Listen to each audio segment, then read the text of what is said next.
And my certificate's not trusted. Surprise, surprise, my username is Tony. My password is OpenShammy. No.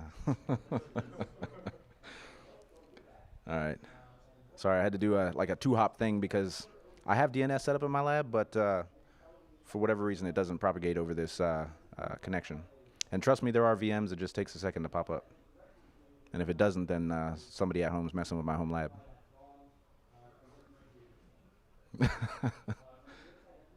Hang on. There we go. All right.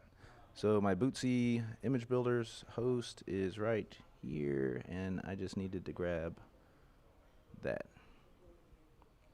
And so we will be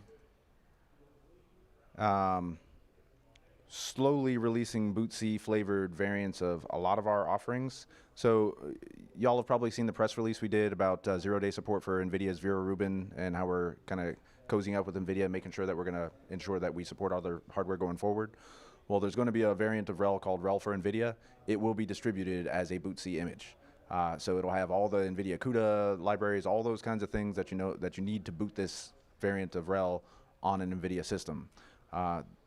The upstream for that is actually the CentOS project. There's accelerated hardware enablement special interest group within the CentOS project. So if you want to keep up to date with what's going on there, check out the CentOS project.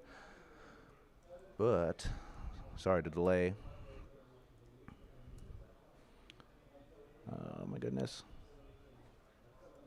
Okay. And then RHEL AI is the image I was building. And here's an example of the container file for an image I was building, right? Super simple. Hopefully you guys can read that. Oh, not anymore.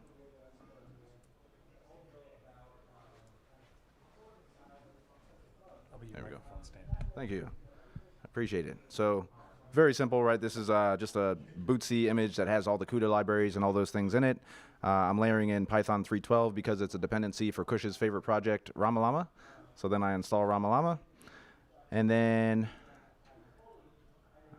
I have a simple build script that just does a podman build like you would do any other application container, right? Nothing special there. It's just building a container image.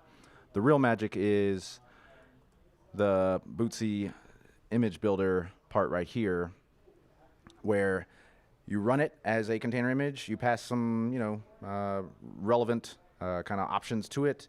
I'll show you this config toml file in a second. The output directory is just a directory that you want to output the qcal or ISO or whatever to. And then you specify the type of output target that you want.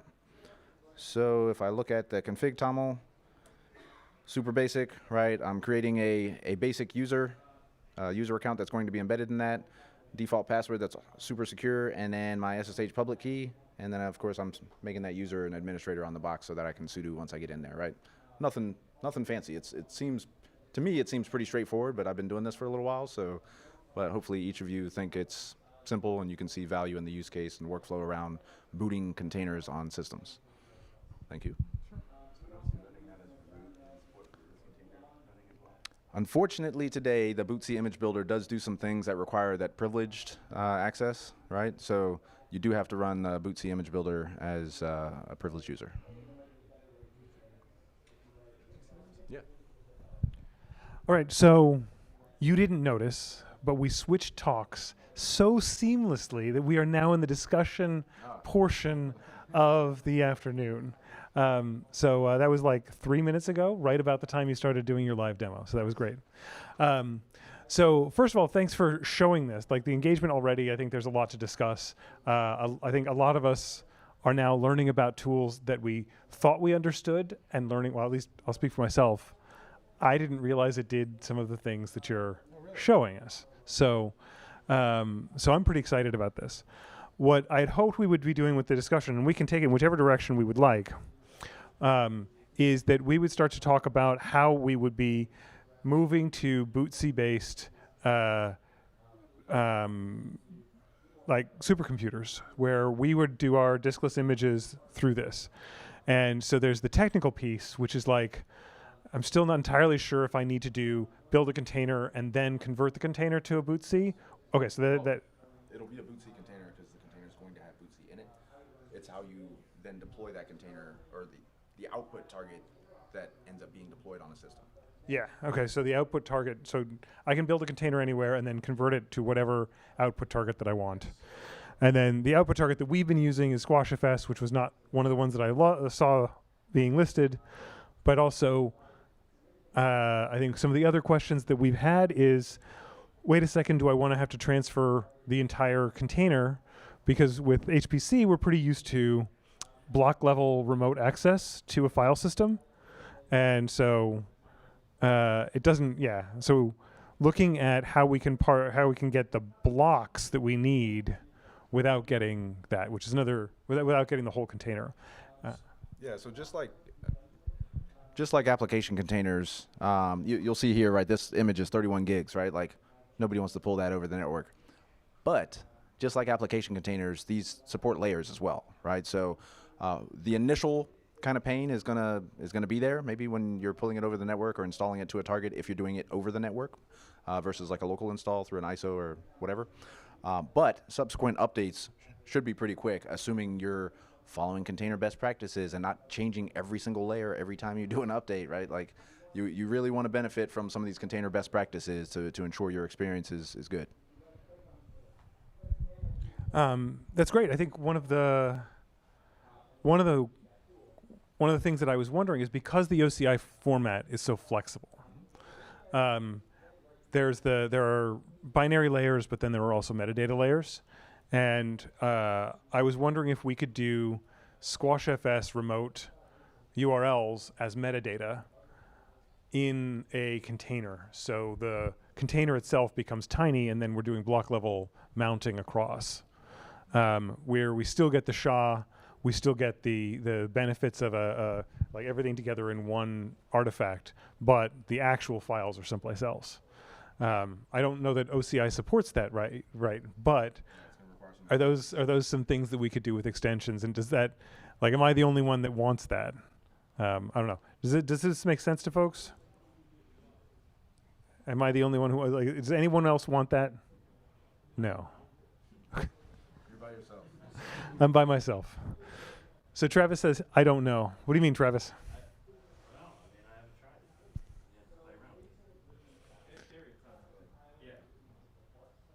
In theory, it sounds good. For the recording, in theory, it sounds good. I've been kind of experimenting with like using multiple images. Do you want to join us? No, I'm Okay. All right. So I'll have to summarize what you say. Go ahead. Or I can give you the mic.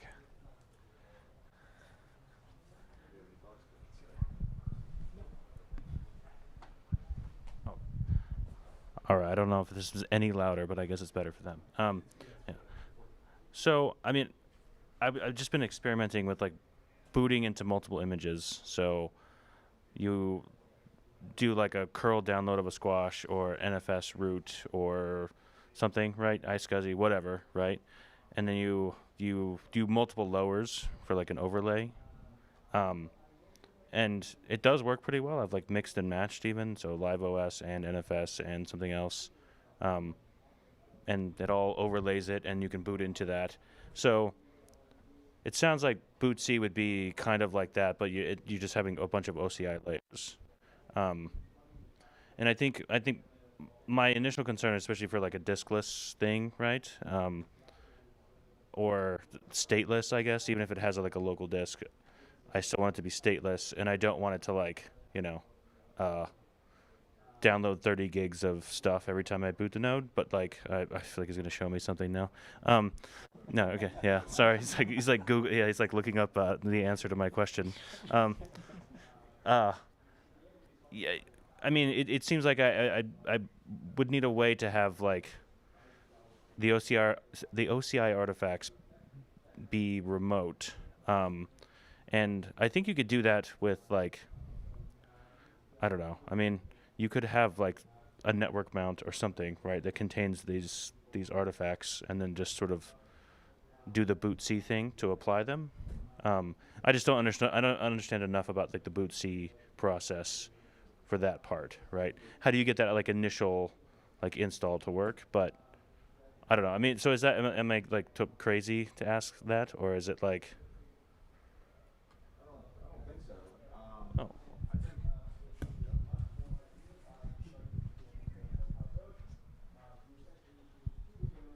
So the question was, what?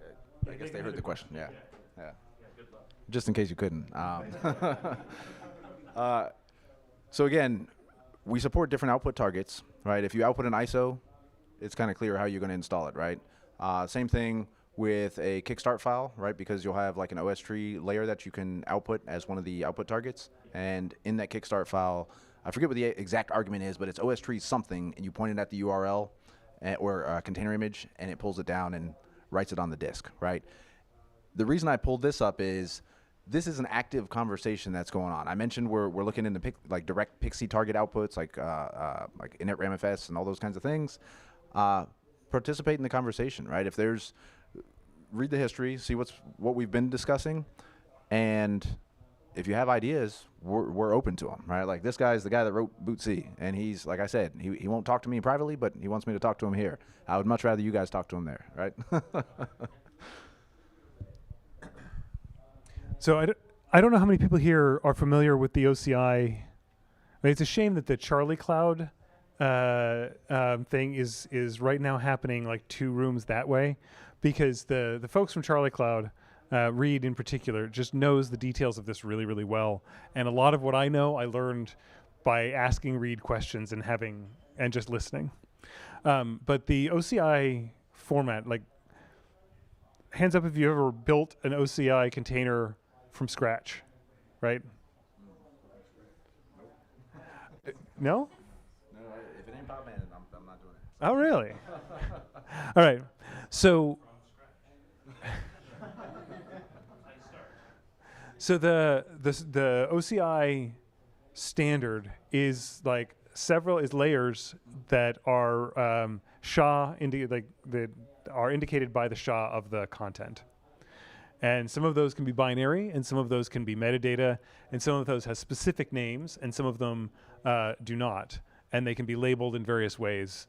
And the file types can be various things. So the MIME type that you're most used to is the tar.gz MIME type that all of the containers that we are currently using for most of the things we do, like those only have like metadata and tar.gz. You can put whatever you want in there. I did an experiment where I put a squash FS in there, and it worked just fine, right?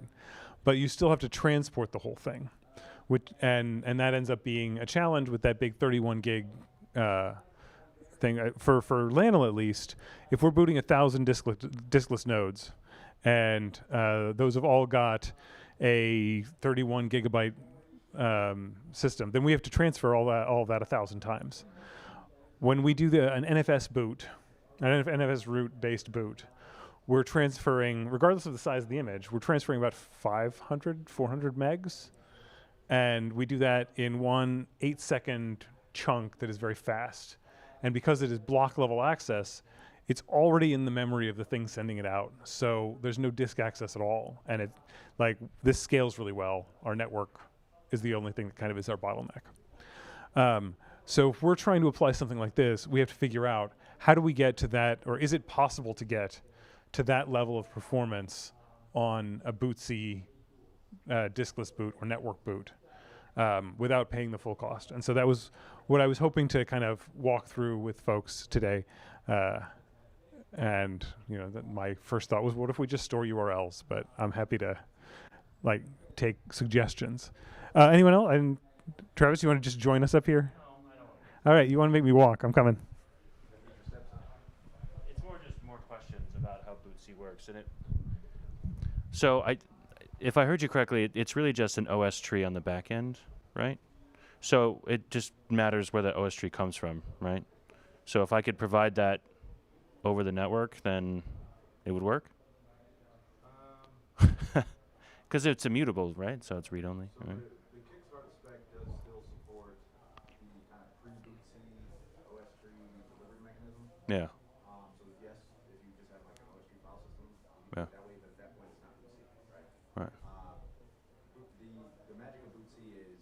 Oh, I forgot. I'm sorry. So Travis really just wants to make this as hard as possible for both you and me. Thank you. So, without rehashing a bunch of it, because hopefully the people on the recording could hear me, but we're talking the difference between just traditional OS tree, right, the old way, versus OS tree plus boot C, right? And boot C is really the thing that enables you to build this image and store it as a container image and distribute it as a container image. But then it also has hooks, to tell the bootloader where in this blob, right, this tar file, is the kernel image, the init ramfs, all these kinds of things, so that the bootloader knows how to boot this kind of immutable system, if you will, right? So it's a little bit more than just the OS tree piece. You strike me as a guy that likes to read code, so check it out.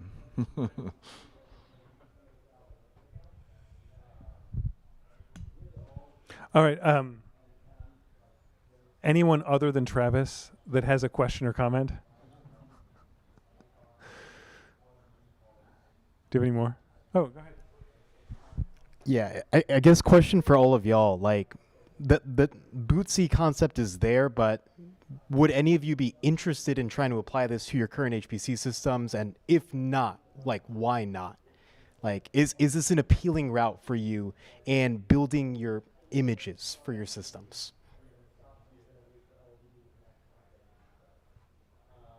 The answer can be no. Yeah, there we go. That's one. No, okay. So I mean, I think this is super interesting, right? So I don't have like a hard yes. I guess the microphone. I'm sorry. Look, I didn't pick the tiny room. Okay, so. It'd be worse in a bigger room. Well, no, I would get up. I just feel, So I'm super interested in this. I mean, we're already building our images with our image builder tool, not to confuse people, but so we're building them as containers, right? We store them as OCI artifacts, and then we can do like the podman pull, push, whatever, right? And then we convert them to SquashFS or whatever, like for the final end product that we then deploy, right? So I mean, we're already like we like the container workflow already, and so I think Bootsy would be super interesting, especially like if you want to push out an update, it's just push out like a new top level layer, right? And then you have like it's just a small artifact you just push out everywhere. I think that would be really appealing. And in practice, I don't know how that's going to work, or if it will work, or if there's some sort of like catch-22 or something, right? But so I'm super interested in this, and I think it could be really cool if it ends up being ends up working. And it's kind of like I don't know. You can do this independently of like a lot of other HPC things, right? So it's you still have all the same like I need I have a bunch of stuff that doesn't have disks, or I have disks but it has to be stateless and I have to erase the disks every time for whatever local site reason. But this just adds like another layer of well, I don't want to overuse the word layer, but it adds just like another way to sort of quickly update things and reduce downtimes, and you don't have to like if I don't have to reboot the node, right, like fully to like push that things out, then that becomes like our update and security fixes, right, become much easier, right, and less invasive. And so yeah, I this is why I'm interested in this, right? So.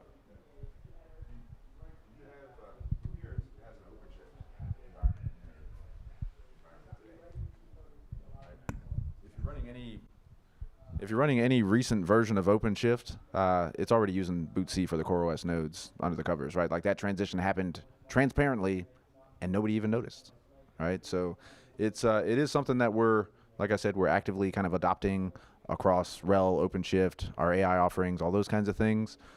We think it provides a ton of value. One of the things you said though was if I could push out the updates without requiring a reboot. Unfortunately, we do require a reboot today. So that's, maybe there's an opportunity for us to collaborate and augment Bootsy's capabilities to support kind of live injecting of updates or something, right? That was going to be my next question, because what way? I think I mentioned this earlier, but with the the amount of time it takes to fully reboot one of the really large HPC nodes that we're working with, that just feels like something we don't want to do. So we've been using kexec through systemd, and so I would assume that I could kexec from one bootsy environment to another, or is that not the case? I don't know that kexec would work per se. However, the underlying RPM OS tree does have a flag that you can pass to allow kind of the file system to be updated live. So you can kind of get some of the stuff live updated, if you will, but the kernel, I think, is going to be something I'll have to get back to you on. I don't know if we support kexecing into, just because the new kernel file's there, running it, to test it, see what happens. Cool. Okay, I think I would like to, so I was thinking we were going to need to spend time talking about here's what the format of layers should look like, and here's how we want this stuff to work. I've learned enough about Bootsy that I now feel like I need to try it again, because what I think I tested does not sound like what you described. So it's either moved on quite a bit since I tried it out, or I didn't understand it the first time. Or everything I said is not true. That's also possible. Have you been lying to us this entire time? You want this video out there just to poison the AI. But I don't know, does anyone have any questions or comments for the Red Hat team? Areas that we want them to know about, or things that we in the OpenShami community should be trying out? One thing about my role at Red Hat, right? So I sit in the CTO's office, and my role is to collaborate with the broader kind of scientific and space industry communities, right? That includes Department of Energy, academia, all those kinds of things. But really, just to kind of get an idea of how y'all are using various different open source solutions, and then provide that feedback back to our product and engineering team, so that we're developing things that you guys actually care about, right? So please feel free to reach out and let me know when you're like, hey, Bootsy is terrible and we need to fix some things, and we'll have a conversation. There you go. Kush, you've been real quiet. Is there anything you want to add? I guess more questions. We already talked about Travis's implementation of already using OCI images to create and effectively test your image that's going to be deployed on these systems. Is anyone else using CI/CD pipelines to build your images, test them out before you ship them out to production for the entire operating system? Could you explain how your process works today? It's really simple. We build it and we boot it and we run some validation tests, and somebody else says that looks good. There's not a whole lot to it. Yeah. All right.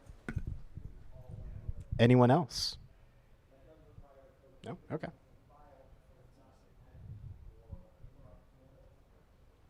Well, one of the things that using a container image to base your system build off of brings to the table is, how many of you, when I'll use Log4j as an example, when that Log4j CVE came out, 3 years ago now, you have to scan your systems to figure out what systems have potentially that package installed on them, right? Whereas in the Bootsy realm, this container image has it. What systems are running that container image? Let's fix them all, right? We can fix them all pretty simply, and we don't have to wonder, well, did somebody install it as a user dependency in some random location or something like that, right? Yeah, the OCI format with all of the ability to do metadata around this, we could put the SBOM in there, right? Yep. Do you already support adding things like attestations and SBOMs within the Bootsy artifacts?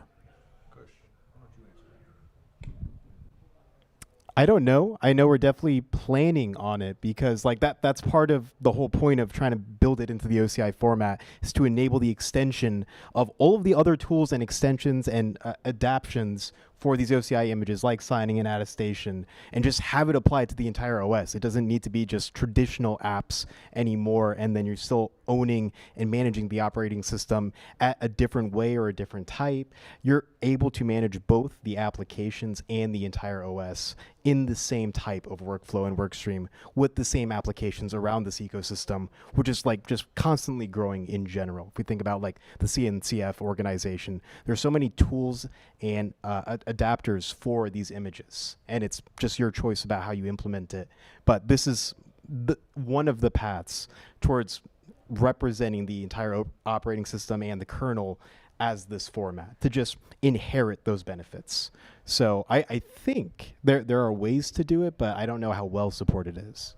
One thing I was going to say is, in the bootc build process itself, we don't have that. However, as part of, I mentioned all the same CI/CD kind of tools and security frameworks and all those kinds of things that you are probably used to for application containers, all of those still apply, right? And so at Red Hat, we have solutions. It's called like the trusted artifact signer or something like that. That'll, as part of your build pipeline, generate all these kind of signatures and SBOMs and all those kinds of things. But all of that is based on open source tools and all those things that exist. So you just put those into your build pipeline and it'll happen automatically. It has me thinking that, like, if we're getting our operating system from Red Hat, like, these are a bunch of other things that we could get into, like, the offering that we're getting. I'm wondering, like, what is the theoretical minimum viable Red Hat bootc system? Like, is like 5 megabytes or is it 31 gigabytes? It is right there. Yeah. This is the, like, for realm. So, okay. And I built this slide, I don't know, maybe like 3 years ago, so it might not still be accurate. But at the time, this was the base minimal RHEL 9 bootc image. Okay. We can make it smaller. Yeah. Well, will it be supported? Will it be supported? That's a great question. Okay. Anyone else? So my plan following this is a user community day, right? So my plan following this is that I want to try this out and I want to see what of the features that we're dealing with that we rely on at Lanel, which of those are already supported with bootc, and which of the things that that we might want to ask for in the community. So is there anything else that you guys are seeing up here and you're like, boy, I wish it did, or I wonder if it does, or, anyone want to help me? It's great to see so many hands. I was just seeing if we, what we publish in terms of like the base images, if we, host an SBOM or something like that, but it doesn't look like that is there. We do, list what packages are present in the image, some random metadata about it, but no formal like SBOMs or anything like that. Does it give you a size? I believe it did somewhere.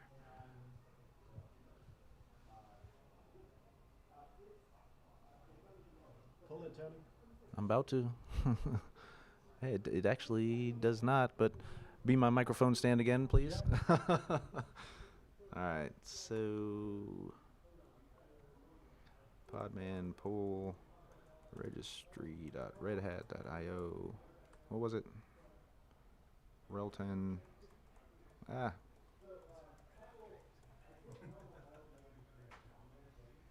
Oh my goodness.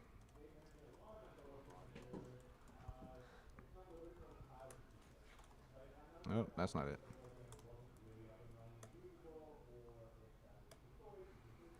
All right. I have gigabit internet at home, so this should go quickly. Please. My kids are home from school, though, so they're probably on the Xbox and PlayStation using up all my bandwidth. I tried applying QoS to their devices one time, and they all got upset, so. Yeah, a bunch of small layers. Why are there so many layers? Oh man, I have a question. It's for security. Oh. There's that many layers for security. The answer is always for security. Isn't there a maximum number of layers you can do? In OCI? Yeah.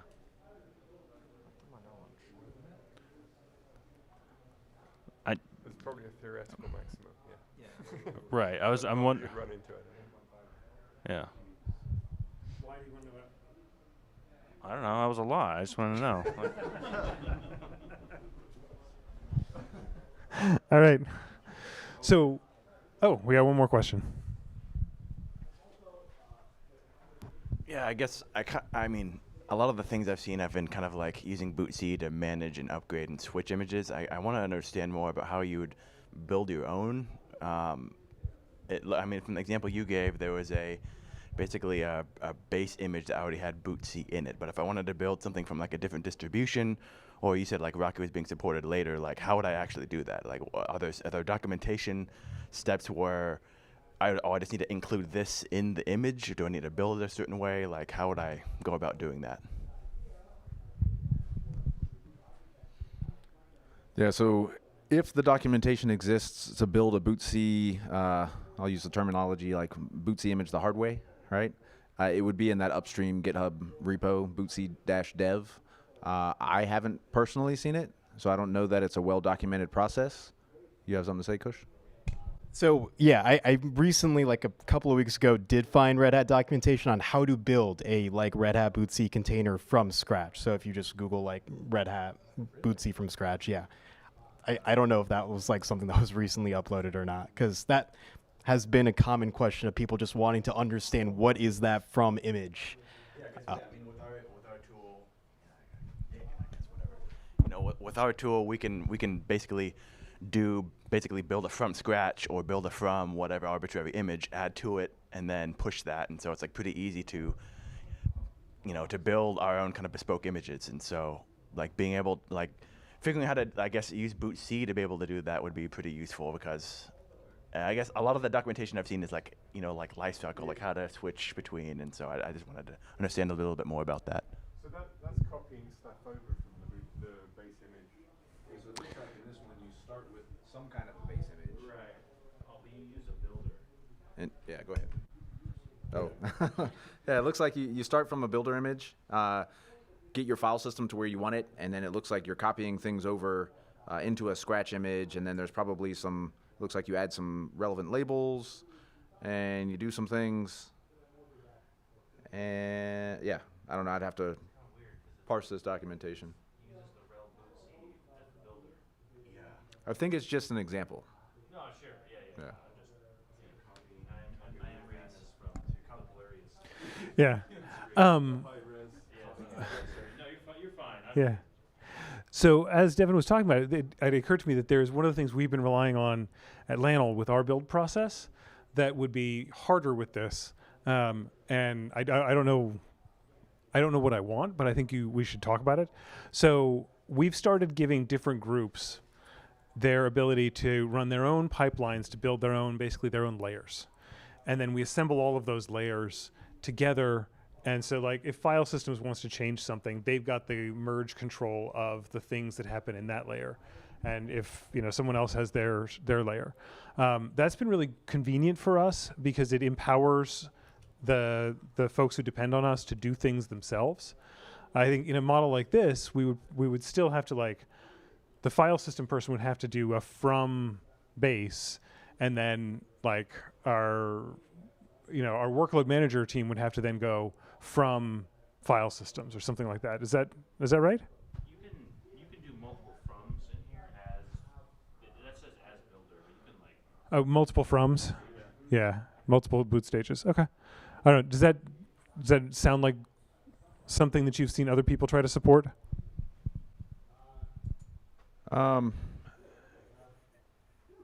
I wouldn't think that it would be that big of an issue, right? Because in an enterprise setting, you probably want to minimize the amount of drift and various different configurations that you have to support, right? So you're going to have your blessed images, and then if somebody has a good reason to have some kind of a change, right, they'll create a layer that will layer on top of your blessed image, and that's what they run on their systems. But are you really wanting to let them run their own kind of custom images on your big iron? So it's Come on, Travis. Don't give in.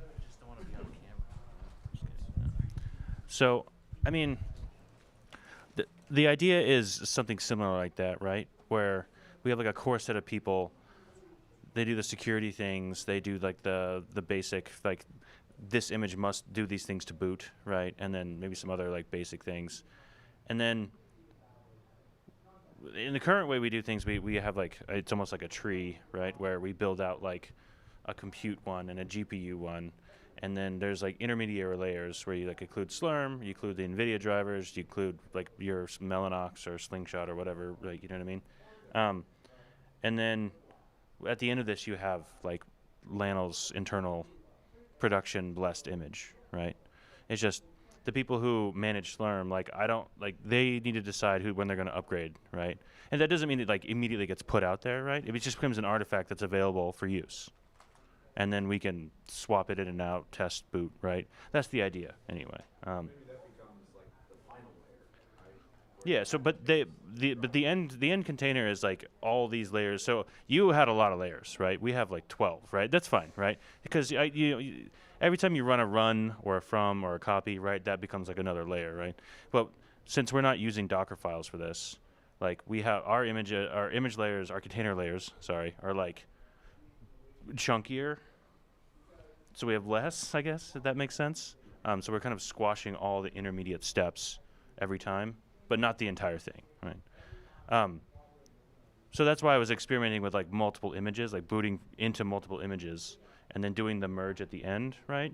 Because then I could build like a base compute image or whatever, and if I had a GPU, all I had to do was just add a new image, like an NVIDIA one, and then it'd be, then it could support GPU drivers or whatever, right? So that's why I was curious about like bootc and like multiple OCI layers, and if I could source the different layers from different places, if that makes sense. Oh. Oh,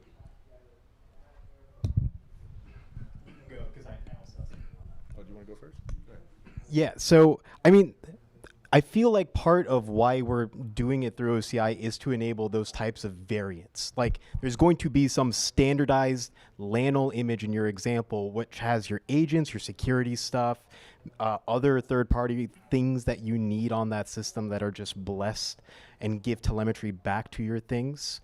But everything from that point is then going to be derived and customized for that use case. So like you can have a workstation variant if you are allowing folks to install this on their workstations, and that workstation like instance is only going to change on a update to the tag of that workstation variant. So like as your centralized or like blessed image, standard image is like getting updated, it is on that workstation team who does from your blessed image do all my cool custom stuff. Like it is on them to actually push out that prod tag update, if that makes sense. Like you still have that granularity and segmentation, but now for your like workstation team, all they have to do is like from this awesome starting point, I need to define in code exactly what I want to have happen, but they're only caring about that diff, like everything literally from that work that has already been built.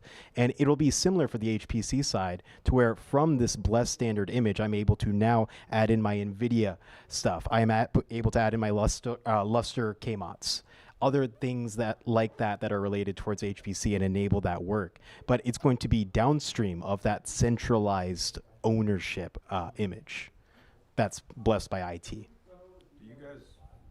Do you guys run TOS on your systems?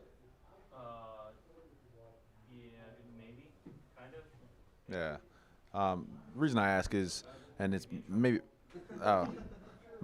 it's a little out of scope for the OpenShami discussion, but I would really love to see the TOS folks release some bootc images that can then be layered on top of for specific use cases and things. So this has been fun. We're at time. We're supposed to wrap up at 10 till, and it is now 10 till. So I think we could keep going, but, hopefully people have dinner plans. Yeah. So thanks for coming for today. Thanks you to our speakers. And then tomorrow we've got a full day of other OpenShami user discussions, and we may be able to return to some of this tomorrow as well. So look forward to seeing you then. Thanks.